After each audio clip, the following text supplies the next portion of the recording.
I'm the Green spokesperson on international aid and global justice. Thank you so much for coming here today.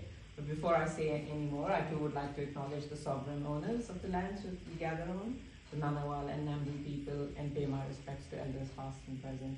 Sovereignty was never ceded. This is, always was, and always will be Aboriginal land. And like Naomi said, we have so much work to do still to address the impacts of the violent colonization that happened in this country and the legacy of which still goes on in so many harsh ways for First Nations people. Here and around the world, I have to say.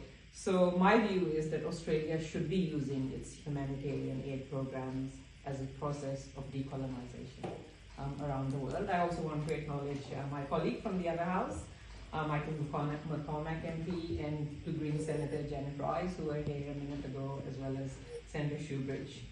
And I do want to thank ACFID, Naomi and Alex and others, as well as the Sudanese-Australian Advocacy Network, for hosting this really critical discussion today, which has kind of not gained the prominence that it should have in global politics and global media at this point in time. And we will hear from people on the ground in Sudan and also from humanitarian experts about the urgent action that is needed to address this crisis, and the urgent action and what Australian government can do as well to contribute to addressing the crisis.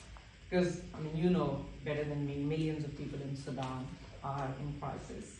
Since April last year, over 11 million have been displaced, and half the population, that is around 25 million people, are in need of dire humanitarian aid.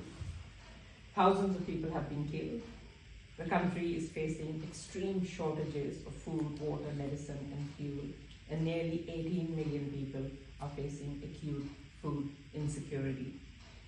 And of course, when crises like this happen, it is always women and girls who are disproportionately impacted. Whether it's a crisis like this, whether it's a climate crisis, whether it's natural disasters, or whether it's war. Because these crises just compound the existing gender inequalities. We also know that Sudan has been heavily impacted by severe weather events which are linked to climate change, including floods and droughts. And of course, the current violence is only making things far worse for people who have already been suffering for some time now. And humanitarian aid, I must say, it's like still remains such a small fraction of the $4.1 billion that is actually needed. And while our government, the Labour government, has publicly committed more money to Sudan and neighbouring countries, I think it's still insufficient, and Australia has to be contributing a lot more. And last month, I did ask the government what actions they were taking to respond to the UN humanitarian needs and response plan that they released in December last year. I'm still waiting for a response. This is a matter of real urgency, and you can be assured that the Greens and I will continue to push the government to recognize the enormity of this crisis in Sudan, and to commit significantly more aid to it, which is cognizant with the scale and the depth of the crisis. You know, time and time again, we see war, we see violence, we see humanitarian crises. And I bring it back to women and children and girls in particular, because that is a really big issue. I mean, anyone who has read about the brutal violence women in Sudan are experiencing can only be horrified by it. And Australia does have an obligation to make sure that women and girls, that our aid programs really center women and girls in their delivery, and also that our aid programs are centered on justice, including racial justice. This is the crux of what international aid should be. It is not something about national interest. It is actually about justice at the end of the day.